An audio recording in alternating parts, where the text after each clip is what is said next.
Living room यानी drawing room हमारे घर की एक ऐसी जगह जहां हम शायद सबसे कम समय बिताते हैं, लेकिन फिर भी ये हमारे घर में सबसे ज्यादा इंपॉर्टेंट जगहों में से एक है। क्योंकि कभी फैमिली गेट टुगेदर हो या कोई गेस्ट आना हो तो वो आके इसी लिविंग रूम, आपके ड्राइंग रूम का यूज करते हैं। ऐसे में बहुत बहुत बहुत जरूरी हो जाता है कि इसका जो डिजाइन है, इसका जो इंटीरियर है वो टॉप नॉच हो, उसमें कोई कमी ना रह जाए। नमस्कार दोस्तों, मैं हूं अभिनव चौहान और आप देख रहे हैं 91 होम्स, जो एक इंटीरियर डिजाइनर और आर्किटेक्ट फर्म है। तो अगर अपने घर का इंटीरियर डिजाइन करवाना हो या फिर किसी इंटीरियर डिजाइनर से बात भी करनी है, वन ऑन वन कंसल्टेंसी भी लेनी है, तो भी आप नीचे लिंक पर क्लिक कर सकते हैं और आपकी बात सीधे हमारी टीम से हो जाएगी। तो चलिए अब बढ़ते हैं वीडियो में आगे। इस वीडियो में लिविंग रूम के डिजाइनिंग के लिए हम बिल्कुल जीरो से स्टार्ट करेंगे। यानी फर्क नहीं पड़ता आपके वहां पेंट हो गया है, टाइल हो गया, सिर्फ सोफा खरीदना है, हम बिल्कुल जीरो से स्टार्ट करेंगे। ऐसा मान के चलेंगे आपके वहां कुछ भी नहीं हुआ है और फिर मैं वहां से बताऊंगा टाइल कैसे लें, पेंट कैसे लें, कर्टिंग किस तरह के लें, सोफा किस तरह का लें, टीवी यूनिट कहां लगाए, कैसे लगाएं, क्यों लगाएं, हर चीज इस वीडियो में कवर हो जाएगी। और इस वीडियो के बाद मेरा विश्वास है कि आपके मन में कोई भी सवाल नहीं बचेगा। कोई भी लिविंग रूम जब डिजाइन करते हैं, सबसे पहली बात आती है स्पेस प्लानिंग की। सिंपल भाषा में कहां पर क्या चीज रखी होगी, यानी सोफा होगा तो कहां होगा, टेबल होगा कहां होगा, टीवी यूनिट कहां होगी, हर एक चीज स्पेस प्लानिंग का पार्ट है। यानी कौन सी चीज कहां रखी जाएगी। इसमें एक बहुत सिंपल सा रूल है जो आपको फॉलो करना ही करना है, द रूल ऑफ 60-40। इस रूल के मुताबिक 60% जगह आपके लिविंग रूम में हमेशा खाली रहनी चाहिए। यानी जब भी आप एंटर करें, 60% ऑफ द फ्लोर एरिया आपको अपनी आंखों से दिखते रहना चाहिए और 40% जो बचा हुआ है उसमें आप सोफा रखिए, टीवी यूनिट रखिए और कोई शेल्फ रखना है वो लगवाइए, वो सब चलेगा। लेकिन वो 40% से ऊपर नहीं जा सकता। अब जिनका लिविंग रूम बड़ा है वो तो आसानी से कर लेंगे, आराम से नापो अपना कितने बाय कितने का एरिया है और देख लो सोफा कितनी जगह ले रहा है, कितना टेबल जगह लग रहा है, टीवी यूनिट कितनी जगह ले रहा है, बाकी जगह खाली छूट जाएगी, काम हो गया। प्रॉब्लम वहां आती है कि अगर आपका लिविंग रूम छोटा है तो क्या करें। अब जब का छोटा है उनको समस्या आएगी, क्योंकि चीजें तो चाहिए, सोफा भी चाहिए, टेबल भी चाहिए, हर चीज चाहिए, उसके बाद 60% स्पेस निकल कर आता ही नहीं है। तो ऐसे में आपको एक सिंपल सी ट्रिक अपनानी है। एक बार अपने स्क्रीन पर ये सारी फोटोज को देखिए। इसमें आप एक चीज नोटिस करेंगे, यहां सोफा हो, टेबल हो, टीवी यूनिट हो, हर चीज फ्लोर से उठी हुई है। यानी उसके नीचे का जो फ्लोर है वो आपको साफ साफ दिख रहा है। तो एक तरह से देखा जाए तो आपने जो वर्टिकल स्पेस है उसका फायदा उठा लिया और जो अपना हॉरिजॉन्टल स्पेस है यानी आपकी फ्लोरिंग, उसको मैक्सिमम खाली छोड़ दिया। ये ट्रिक अपनाकर भले ही आपका लिविंग रूम छोटा भी है तो भी वहां पर आप 60-40 का रूल यूज कर सकते हैं। और ये दोनों ही सिचुएशन मैंने इसलिए बता दी ताकि 60-40 आप बिल्कुल भूल ना जाओ। लिविंग रूम जब भी बना रहे हो ये रूल आपको फॉलो करना ही करना है। अगर ये फॉलो नहीं किया जाता तो होता क्या है, आपके लिविंग रूम में सब चीज आ जाएंगी लेकिन उसके बाद भी आपका लिविंग रूम बहुत ज्यादा भराव दिखेगा और मैसी दिखने लग जाएगा। ऐसा ना हो इसके लिए है 60-40। एक बार स्पेस प्लानिंग हो गई, उसके अगला सवाल आपके मन में आएगा कि लिविंग रूम का कलर क्या होना चाहिए, उसका कलर कॉम्बिनेशन किस तरह का होना चाहिए। एक चीज ध्यान दीजिए, मैंने यहां पर कलर नहीं बोला, बोला है कलर कॉम्बिनेशन। यानी सिर्फ इसकी बात नहीं करेंगे कि दीवारें ऐसी करवाओ, फ्लोरिंग इस तरह करवाओ, संपूर्ण कलर कॉम्बिनेशन कि अगर ऐसी दीवार है, फ्लोरिंग ऐसी लो, सोफा ऐसा लो, उस पर कुशन ऐसा लो। जब ये सारी चीज ठीक होंगी तभी जाके आपके रूम का कलर कॉम्बिनेशन सही हो पाएगा। इसके लिए एक रूल होता है, द रूल ऑफ 60-30-10, जो आपको फॉलो करना है। सिंपल भाषा में समझाता हूं। सबसे पहले आओ 60 यानी 60% पर। आपके लिविंग रूम में 60% एक डोमिनेंट कलर टोन होनी चाहिए।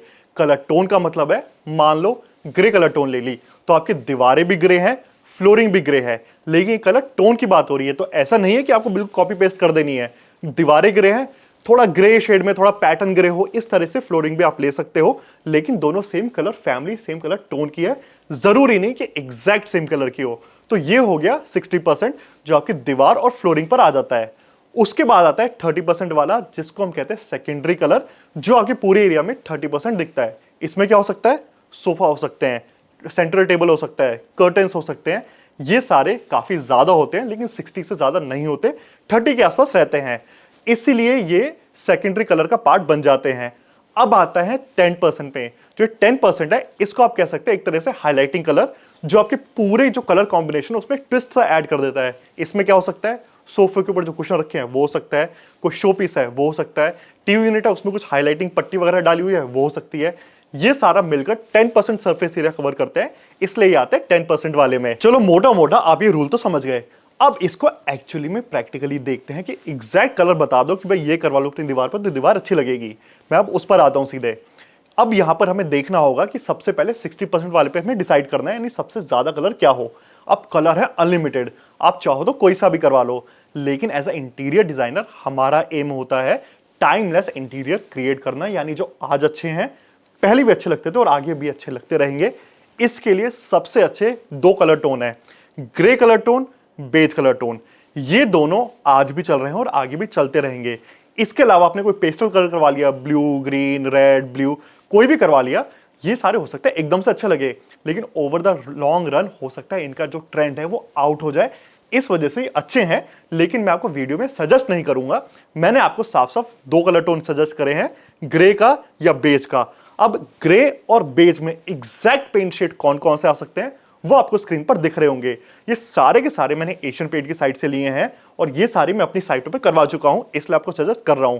इसके अलावा आपको किसी और कंपनी में जाना हो, नैरोलैक में जाना हो, ड्यूलेक्स में जाना हो, जा सकते हो आप, लेकिन ये कलर टोन लेकर चले जाना, सॉरी ये कलर कोड लेकर चले जाना। तो यानी इस स्टेप पर आपको बस डिसाइड करना है ग्रे की बेज, जो भी ले रहे हो उसके नीचे का कलर कोड लो, अपनी दीवार पर करवा दो। इसके बाद बारी आती है टाइल्स की। टाइल्स आप जो भी कलर टोन में जा रहे हो, बेज में जा रहे हो, ग्रे में जा रहे हो, सेम कलर फैमिली के लेकर आनी है। लाते हुए याद रखना है कि उसमें पैटर्न बहुत ज्यादा नहीं होने चाहिए। एक बार स्क्रीन पर देखिए, अगर इस तरह के पैटर्न्स मिल रहे हैं मत लो, इस तरह के मिल रहे हैं ले लो, यानी आपको हल्के पैटर्न्स पे जाना है। जॉइंटलेस टाइल मिल जाए नथिंग लाइक इट, ना भी मिले नॉर्मल टाइल ले लो, लेकिन उसमें जो पैटर्न है वो कम से कम रहने चाहिए और सेम कलर फैमिली के होने चाहिए जो आपकी वॉल्स पर हो रखा है। तो यानी 60% वाला पूरा कवर हो गया। अब आते हैं 30% वाले पर। सेकेंडरी कलर आपका यूज होगा मेजरली सोफास में, यानी आपके सोफे किस कलर के होंगे ये आपका सेकेंडरी कलर डिसाइड करेगा। इस पर आगे बढ़ने से पहले एक बार आपको थोड़ा सा रुकना है और देखना है कि क्या आपका लिविंग रूम का साइज बड़ा है कि छोटा है। इसका भी सीधा नंबर देता हूं, 150 स्क्वायर फीट से कम है छोटा मान लो, उससे बड़ा है तो ठीक है, या तो मीडियम साइज मांग लो या बड़ा मान लो। इसके अकॉर्डिंग डिसाइड होगा कि सेकेंडरी कलर क्या हो सकते हैं। सबसे पहले उनकी बात करते हैं जिनका लिविंग रूम का जो साइज है वो बड़ा है। तो अगर आपका लिविंग रूम का साइज बड़ा आ रहा है और आप बेज शेड में जाना चाह रहे हैं, यानी आपकी दीवारों पर बेज कलर टोन हो रखा है, उसके साथ आप deep chocolate brown, emerald green, rust orange, ये सारे कलर करवा सकते हैं। लेकिन अगर आप ग्रे कलर टोन में जा रहे हैं बड़े लिविंग रूम के साथ, तो आप नेवी ब्लू, मस्टर्ड येलो भी ले सकते हैं। लेकिन अगर आपका लिविंग रूम का साइज आ रहा है छोटा और आप बेज कलर टोन के साथ जा रहे हैं, तो आपके लिए बेज या cream, blush pink, mint green और पाउडर ब्लू या वार्म लाइट ब्राउन, ये कलर सबसे ज्यादा अच्छे रहेंगे। लेकिन अगर आप ग्रे टोन में जा रहे हैं और लिविंग रूम का साइज छोटा है, तो लाइट ग्रे और चारकोल, सॉफ्ट ब्लू और टील, म्यूटेड मस्टर्ड या ऑर्च, ये कलर आपके लिए ठीक रहेंगे। ये हो गया 30% वाला। अब आते हैं लास्ट के 10% वाले में। यहां पर आपको मैंडेटरली कॉन्ट्रास्टिंग कलर में जाना है, जो आपके सेकेंडरी के मुकाबले कॉन्ट्रास्टिंग होने चाहिए। यानी अगर ब्लू सोफा है तो उसके ऊपर ब्लू कुशन मत डालना, उसके ऊपर कॉन्ट्रास्टिंग कॉम्बिनेशन डालना। वो क्या हो सकता है मैं आपको वो समझाता हूं। अच्छा, बाय द वे, कोई फर्क नहीं पड़ता आपका लिविंग रूम छोटा है बड़ा है, कोई फर्क नहीं पड़ता, यहां पर आपको कॉन्ट्रास्टिंग में जाना ही होगा। कॉन्ट्रास्टिंग देखने के लिए सिंपली एक कलर व्हील का यूज कर लो, जो आपको कैनवा पे मिल जाएगा। ऑनलाइन बहुत सारी वेबसाइट है जहां आपको कलर व्हील मिल जाएगा, जो आप स्क्रीन पर देख भी पा रहे होंगे। यहां पर सिंपली अपने सोफे का कलर सिलेक्ट करो, उसके कॉन्ट्रास्ट में कौन सा कलर है वो आपको ये सिंपली ला के दे देगा। उस कलर का, उस पैटर्न का, उस डिजाइन का आप कोई भी कुशन कवर चुन सकते हैं, वो अपने सोफे पे यूज कर सकते हैं। तो अब आप पूरी तरह समझ गए हैं कि 60% वाला, 30% वाला, 10% वाला, ये कौन कौन से कलर होने चाहिए। अब अपने रूम का खुद डिजाइन कर सकते हैं। लेकिन अब चलते हैं अगले पॉइंट पर। एक बार पेंट चूज हुआ, अगला जो डिसीजन आपको लेना होगा वो होगा कि फॉल सीलिंग किस तरह की ले। अब फॉल सीलिंग में 1000 तरह के डिजाइन आ सकते हैं। आप पिंटरेस्ट पे जाओ, गूगल पे जाओ, आपको बहुत डिजाइन मिल जाएंगे। मैं आपको अपना एक प्रेफरेंस बता देता हूं, अगर आपको पसंद आए तो आप वो भी ले सकते हैं। मुझे बहुत अच्छी लगती है जो सिंपल फॉल सीलिंग होती है, जिनमें बहुत ज्यादा तामझाम नहीं होता। वो फॉल सीलिंग मुझे पर्सनली बहुत ज्यादा पसंद है, क्योंकि वो टाइमलेस है, यानी वो आगे भी अच्छी लगेंगी, अभी भी अच्छी लगती है। प्लस वो हमें एक सरफेस एरिया दे देती है लाइटों से प्ले करने का, यानी हम लाइटें वगैरह कहीं भी अपनी मर्जी से लगा सकते हैं। ऐसे में आपके पास दो चॉइस आती हैं, लेकिन उसके लिए आपको देखना होगा कि आपका लिविंग रूम की जो हाइट है वो कम है या ज्यादा है। कम का मतलब यह है कि अगर आपकी जो लिविंग रूम की हाइट है फिनिश होने के बाद यानी फ्लोर से लेंटर तक 9.5 फुट या उससे कम मिल रही है, यानी आपकी जो हाइट है वो कम है। ऐसे में आपको सिंपली ऐसे वाला डिजाइन लेना है, जस्ट साइड में आपके पट्टे घूम जाएंगे फॉल सीलिंग के, उनके जो कॉर्नर है वो हल्के से कर देना राउंड। इसके अलावा फॉल सीलिंग में और कुछ ज्यादा करने की जरूरत नहीं है। कुछ बहुत हैवी डिजाइन दोगे, हाइट ऑलरेडी कम है और फॉल सीलिंग नीचे आ जाएगी, इस वजह से कोई भी डिजाइन मत लेना। इतना ही बनवाओ, इसके अंदर लाइटिंग वगैरह अच्छी लगवा लेंगे, लेकिन इससे ज्यादा फॉल सीलिंग करने की जरूरत नहीं है। लेकिन वहीं आपका जवाब आता है कि आपकी फॉल सीलिंग की हाइट हो सकती है क्योंकि आपकी रूम की हाइट 9.5 फुट से ज्यादा है। ऐसे में आप सिंपली इस तरह की डाउन सीलिंग ले सकते हैं, जहां चारों तरफ रिवर्स को छुड़वा दी जाती है, उसके अंदर लाइटिंग लगाई जाती है और बीच में बिल्कुल प्लेन रहता है, कोई भी डिजाइन कोई भी पैटर्न नहीं आता। यह भी एक बहुत ही सिंपल सोबर डिजाइन है, लेकिन बहुत ज्यादा चल रहा है। तो अगर आपकी लिविंग रूम की हाइट अच्छी मिल रही है तो आप इसमें भी जा सकते हैं। चलिए, एक बार फॉल सीलिंग डिसाइड हो गई, उसके अगला स्टेप आएगा वहां की लाइटिंग डिसाइड करने का। लाइटिंग जब भी डिसाइड कर रहे हो, ऑलवेज रिमेंबर कि लिविंग रूम में आपको 4 लेयर ऑफ लाइटिंग क्रिएट करनी ही करनी है। अब ये क्या होती है, एक एक करके उस पर आते हैं। सबसे टॉप पर सबसे ऊपरी लेयर आती है एम्बिएंट लाइटिंग की, जिसको मैं नॉर्मल भाषा में हिडन लाइट भी कह देता हूं। इसका मतलब होता है वो लाइट जो आपकी फॉल सीलिंग के अंदर की तरफ होती है, यानी कोव के अंदर होती है, जैसा आप स्क्रीन पर देख पा रहे होंगे। ये लाइट देती है, लेकिन लाइट का जो सोर्स है, कहां से आ रही है, ये नहीं दिखता है। इस वजह से ये एक एनवायरनमेंट बहुत अच्छा क्रिएट कर देती है। तो अगर आप लिविंग रूम में करवा रहे हैं, मतलब अगर क्या करवाने हैं आपको, अगर ये करते हैं तो आपको यहां पर लेनी है एलईडी स्ट्रिप लाइट, जो होनी चाहिए 220 बल्ब पर मीटर वाली।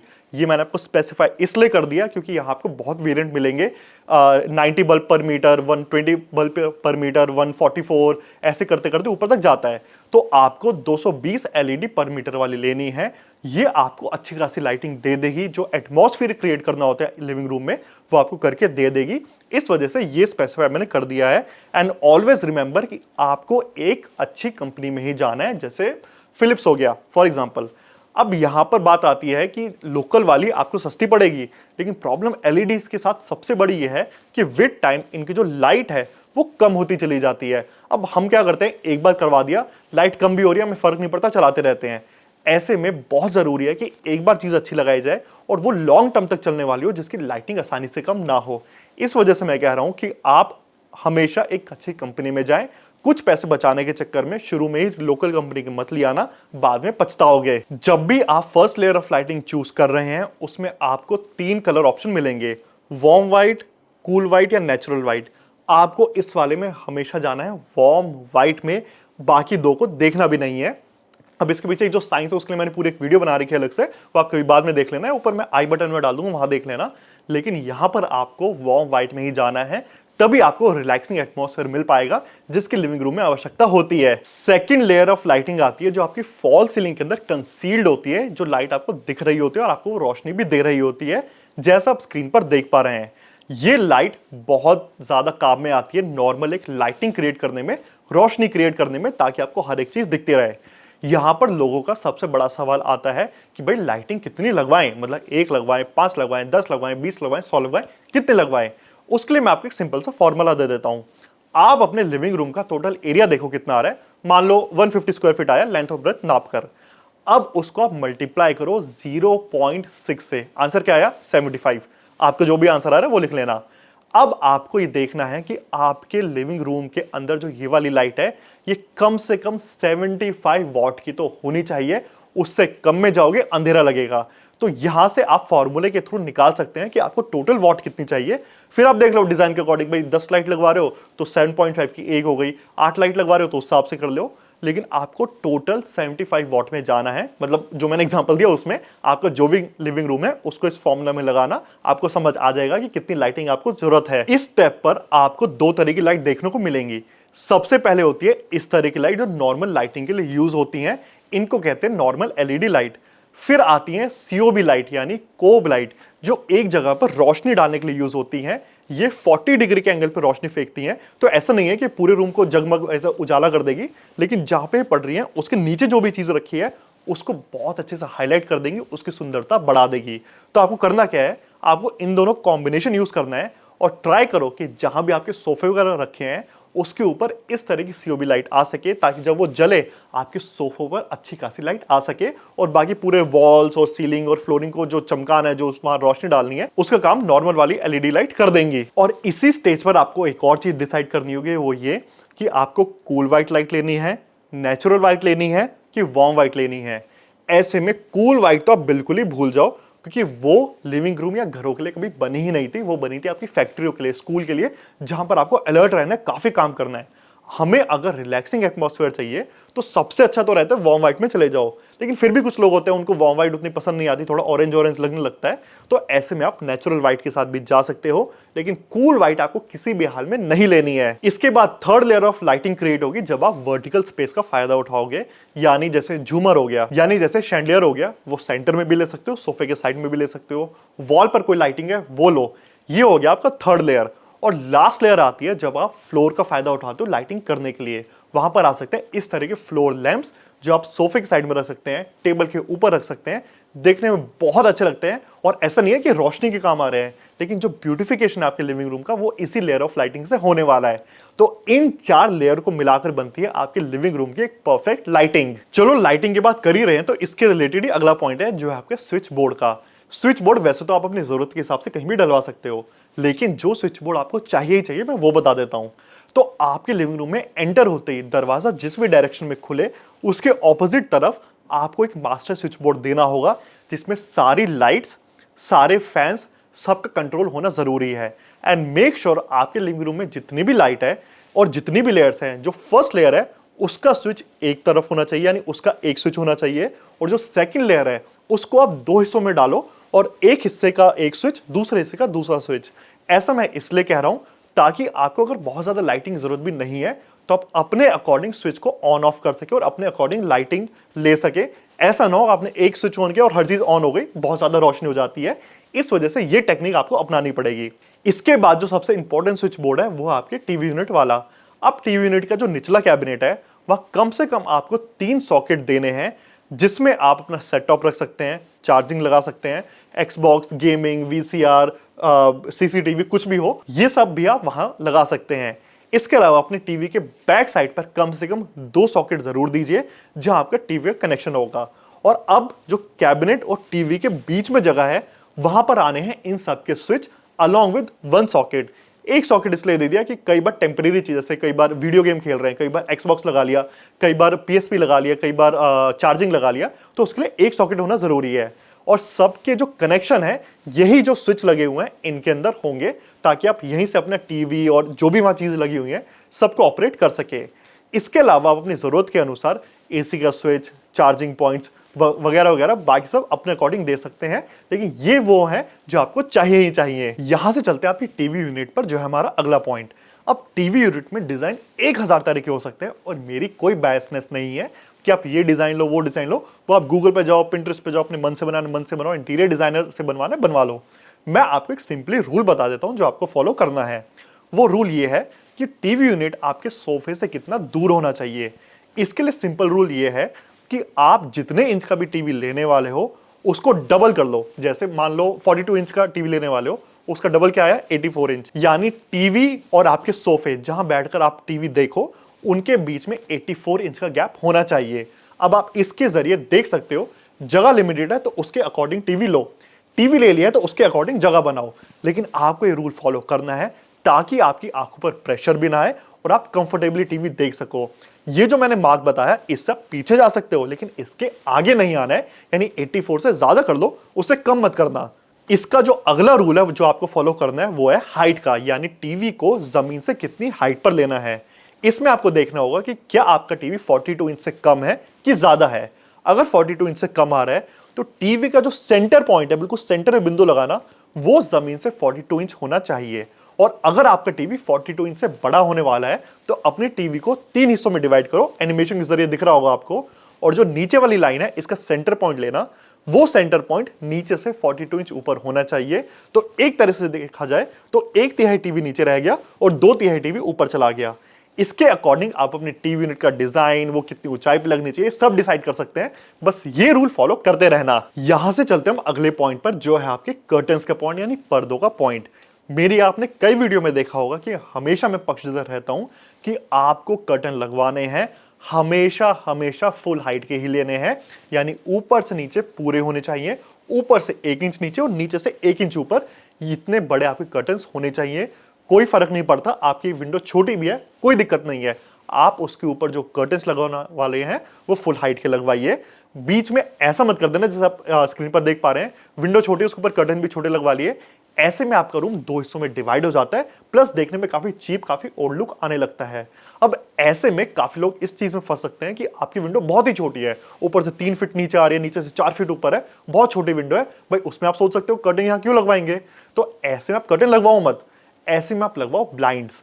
तो आप छोटी विंडो में ब्लाइंड्स का यूज कर लो, लेकिन बड़ी विंडो है वहां पर आपको हमेशा फुल हाइट कर्टन में ही जाना है। और अगर आप बिल्कुल शुरू से बनवा रहे हो तो फिर आपको फॉल सीलिंग के अंदर ही पेलमेट भी बनवाना है। पेलमेट क्या होता है? फॉल सीलिंग करते वक्त थोड़ा सा एरिया छोड़ दिया जाता है जिसके अंदर कर्टन लग जाता है, उसके अंदर से ही कर्टन निकलता है, यानी कर्टन की शुरुआत कहां से हो रही है वो आपको दिखता ही नहीं है, देखने में बहुत एलिगेंट लगता है। तो ये भी आपको फॉलो करना होगा। अब कर्टन किस तरह के होने चाहिए उसमें आपको ज्यादा नहीं बता सकता, क्योंकि वो आपके डिजाइन के ऊपर डिपेंड करेगा। इसमें आपको यह जरूर कह सकता हूं कि कर्टन हमेशा सिंपल, सोबर, प्लेन रखो। उसमें कभी बहुत ज्यादा तड़क भड़क, बहुत ज्यादा पैटर्न मत लेना, देखने में बहुत गंदे लगते हैं। ट्राई करो प्लेन लो और थोड़े हैवी कर्टन लो। इसमें आप चाहो तो 2 लेयर ऑफ कर्टन भी ले सकते हो, यानी एक लेयर हो गया शेयर कर्टन का, जैसा आप स्क्रीन पर देख पा रहे हो। ये आप तब यूज कर सकते हैं जब आपको लाइट चाहिए लेकिन डायरेक्ट धूप नहीं चाहिए, और जब आपको बिल्कुल ही लाइट नहीं चाहिए, बिल्कुल कुछ नहीं चाहिए, तो आप इसके ऊपर वाले कर्टन, जिनको हम ब्लाइंड कर्टन कहते हैं, यानी जो काफी थिक होते हैं, सारी की सारी लाइट रोक लेते हैं, उनको लगा लो और आपके अंदर की तरफ कोई भी लाइट नहीं आएगी। खैर शेयर कर्टन लगवाना वो तो आपकी चॉइस हो, आप करवाओ ना करो आपकी मर्जी है, लेकिन कर्टन हमेशा लेना प्लेन, सोबर, सिंपल।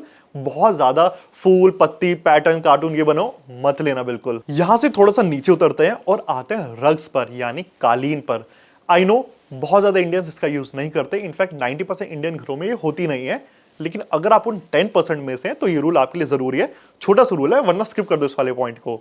रूल ये है कि अगर आप अपने रूम में इस तरह का रग लगवाना चाहते हैं तो आपका जो फर्नीचर पीस, यानी जो सोफे हैं, उनके जो अगले वाले पाए हैं, ये इसके ऊपर आने चाहिए। ऐसा ना हो कि सिर्फ टेबल के नीचे रग लगी हुई है, देखने में आपका लिविंग रूम छोटा लगेगा, प्लस अच्छा भी नहीं लगेगा देखने में। तो उसका साइज इतना बड़ा तो लेना ही है कि सेंटर से होते हुए इतना बड़ा हो जाए कि सोफों के जो अगले वाले पाए हैं वो पूरे के पूरे इसके ऊपर आए। आप चाहें, लिविंग रूम बहुत बड़ा है तो इतना बड़ा रग भी ले सकते हैं कि पूरे के पूरे सोफे उसके ऊपर आ जाएं, लेकिन कभी भी ऐसा मत करना कि सोफे बाहर है और रग उसके बाद शुरू हो रही है। इसके बाद आते हैं रग से थोड़ा सा ऊपर चलते हैं आपकी दीवारों पर। हम सब चाहते हैं कि हमारी दीवार थोड़ी सी अच्छी लगे, कम से कम एक मास्टर वॉल तो होनी चाहिए। अब इसमें मास्टर वॉल बनाने के कई तरीके हैं, जो आपको क्या नहीं करने वो मैं पहले बता देता हूं, फिर चलते हैं क्या करना है उस पर चलेंगे। जो आपको नहीं करना है वो है इस तरह का टेक्सचर पेंट का यूज। टेक्सचर पेंट आज से 10 साल पहले बहुत ट्रेंड में था, कहीं भी मास्टर वॉल बनवानी है टेक्सचर पेंट करो, खत्म हुआ। अब ये चीज देखने में अच्छी नहीं लगती, आपके घर को ओल्ड लुक दे देगी। तो आपको टेक्सचर पेंट के जरिए अपने लिविंग रूम में कुछ भी नहीं करना है, उसका बिल्कुल स्किप करिए। सेकंड, पिंटरेस्ट पे जाओ, गूगल पे जाओ, आपको बहुत सारी इस तरह की हैवी पैनलिंग दिखेंगी, देखने में बहुत अच्छी लगती है, लेकिन सिर्फ स्क्रीन के अंदर। जब ये आपके लिविंग रूम में लग जाएंगी, देखने में बहुत हैवी लगती हैं, मेंटेन करना भी आसान नहीं होता, बहुत मुश्किल होता है, गंदगी बहुत जमती है। इस वजह से मैं अक्सर कहता हूं कि इसको थोड़ा स्किप करके चलिए, क्योंकि एक बार चलो आपने बनवा दी, अच्छी भी लग रही है, मेंटेनेंस करने में हालत टाइट हो जाएगी। तो ये भी आपको नहीं करना है। अगर आपका लिविंग रूम बहुत ही बड़ा है, बहुत से मतलब मैं कम से कम 400 स्क्वायर फीट से बड़ा है, तो फिर आप कर सकते हैं हैवी पैनलिंग।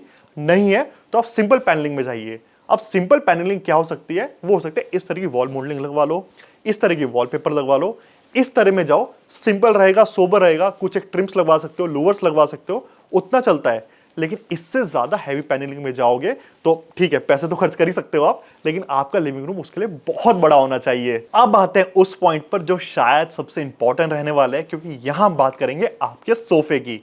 सोफे में सबसे पहले हमें डिसाइड करना होता है भाई सीटिंग कितनी चाहिए। तो एक रूल आप पहले याद रख लो, एक इंसान को बैठने के लिए 2 फीट का जगह, यानी 24 इंच की जगह चाहिए होती है। अब डिसाइड आप करिए आपकी फैमिली में कितने मेंबर्स हैं, कितने फ्रीक्वेंटली गेस्ट आते हैं, उसके अकॉर्डिंग आप डिसाइड कर सकते हैं भाई सोफा कितने सीटर होना चाहिए। और अगर ऐसा है कि आपका लिविंग रूम छोटा है लेकिन फिर भी बैठने की जगह तो चाहिए, तो आप क्या कर सकते हैं, इस तरह का एक 3 सीटर सोफा लीजिए, उसके साइड में 2 सोफा चेयर डाल दो उसके अलावा ऑटोमन्स रख दो ताकि आपका जो लिविंग रूम का स्पेस है वो भी ज्यादा यूज ना हो, प्लस आप बहुत सारी सिटिंग स्पेस बना सकते हो। लेकिन अगर लिविंग रूम बड़ा है तो ठीक है, फिर तो आप कितने भी सोफा कितने भी सीटर रख सकते हैं, लेकिन मान के चलिएगा कि 2 फीट एक इंसान को बैठने के लिए चाहिए होती है। और इन सोफे का कलर क्या होना चाहिए ये आपको पॉइंट नंबर 1 में समझ आ गया होगा, जहां मैंने आपको सेकेंडरी कलर का कॉन्सेप्ट समझाया था। वहां से देखकर आप सोफे का कलर क्या होना चाहिए वो भी डिसाइड कर सकते हैं। आप सोफे की बात कर ही रहे हैं तो एक बार उसके फैब्रिक की बात कर लेते हैं। वैसे तो आप गूगल पे जाओगे तो आपको 12 से 14 अलग तरह के फैब्रिक दिखेंगे जो आप सोफे में यूज कर सकते हो। मोटे मोटे 4 होते हैं जो टॉप पर चलते हैं। लेदर हो गया, वेलवेट हो गया, स्वेड हो गया या जूट हो गया।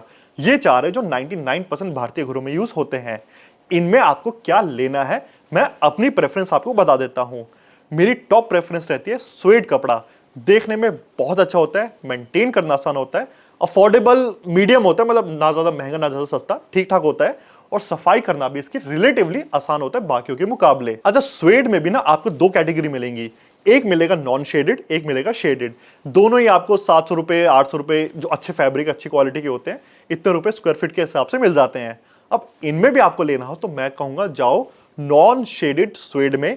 इसका मतलब ये होता है, जो शेडेड स्वेड होता है ना, क्या होता है, वो थोड़ा वेलवेट फील देते हैं। आप एक बार हाथ फैलाओगे उनका कलर चेंज हो जाता है, क्योंकि जो उसके रेशियो होते हैं वो मुड़ जाते हैं, कलर चेंज हो जाता है। देखने में मुझे उतना अच्छा नहीं लगता, इसलिए मैं कहता हूं आप जाओ नॉन शेडेड स्वेड में। अच्छा, जैसे अभी आप ये वाला सोफा देखेंगे, इस पे लगा हुआ है स्वेड नॉन शेडेड वाला, तो मैं इस पे कितना भी हाथ फैला लूं इसका कलर चेंज नहीं होगा। तो ये पर्सनली मुझे ज्यादा अच्छा लगता है। आप चाहें तो सेम में ले सकते हैं।